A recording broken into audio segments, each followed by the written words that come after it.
ಸ್ವಾಮಿ ನಾರದ ಮಹರ್ಷಿಗಳೇ, ಬನ್ನಿ ಬನ್ನಿ, ತಮಗೆ ನಮಸ್ಕಾರಗಳು. ಇದೋ ಈ ಪೀಠದ ಮೇಲೆ ಕುಳಿತುಕೊಳ್ಳುವಂತರಾಗಿದೆ.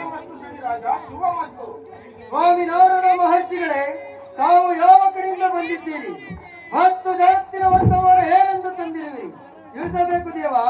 ನಾರಾಯಣ ನಾರಾಯಣ ಅದೇನು ಚೆನ್ನಾಗಿ ಹೇಳಿ. ಈ ಜಗತ್ತು ಜಗದೀಶ್ವರನ ತತ್ವ. ಇದಕ್ಕೆ ಬ್ರಹ್ಮಾಂಡವೆನ್ನುವರು. ಈ ಬ್ರಹ್ಮಾಂಡದಲ್ಲಿ ಜಲವು ಜಲಚರಗಳು, ಭೂಮಿಯು ಭೂಚರಗಳು, ವಾಯುವು ವಾಯುಚರಗಳು ಇವೆ. ಪ್ರಪಂಚ ಇದರ ರಕ್ಷಣೆಗಾಗಿ ಸುತ್ತಲೂ ಇಂದ್ರ, ಅಗ್ನಿ, ಯಮ, ನೈಋತ್ಯ, ವರುಣ, ವಾಯುವ್ಯ, ಕುಬೇರ ಹಾಗೂ ಈಶಾನ್ಯರೆಂಬ 8 ಜನ ಅಷ್ಟದಿಕ್ಪಾಲಕರಿವರು.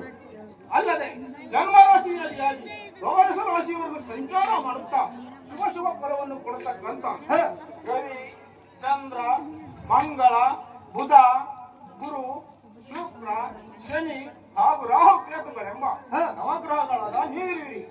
ನಿಮ್ಮೆಲ್ಲರಿಗೂ ಭೇಟಿ ಕೊಡುತ್ತಾ ಯಾರಲ್ಲಿ ಯಾವುದಾದರೂ ಸಂಶಯವಿದ್ದರೆ ಅವರಿಗೆ ನಿವಾರಣೋಪಾಯವನ್ನು ಹೇಳುತ್ತಾ ಈಗ ನಿಮ್ಮಲ್ಲಿಗೆ ಬಂದೆ ಸರಿ ಅಷ್ಟೇ. ನಮ್ಮಲ್ಲಿ ಏನಾದರೂ ಸಂಶಯವಿದ್ದರೆ ನೀವು ಹೇಳಬಹುದು. ನನಗೆ ತಿಳಿದಷ್ಟು ನಾನು ಹೇಳುತ್ತೇನೆ. ಕೇಳುವಂತ ನಾನು ಶೈರಾಜ. ಸ್ವಾಮಿ, ನಾನು ಆಲೋಚನೆ ಮಾಡುವ ಕಾಲಕ್ಕೆ ಸರಿಯಾಗಿ ಬಂದೀರಿ.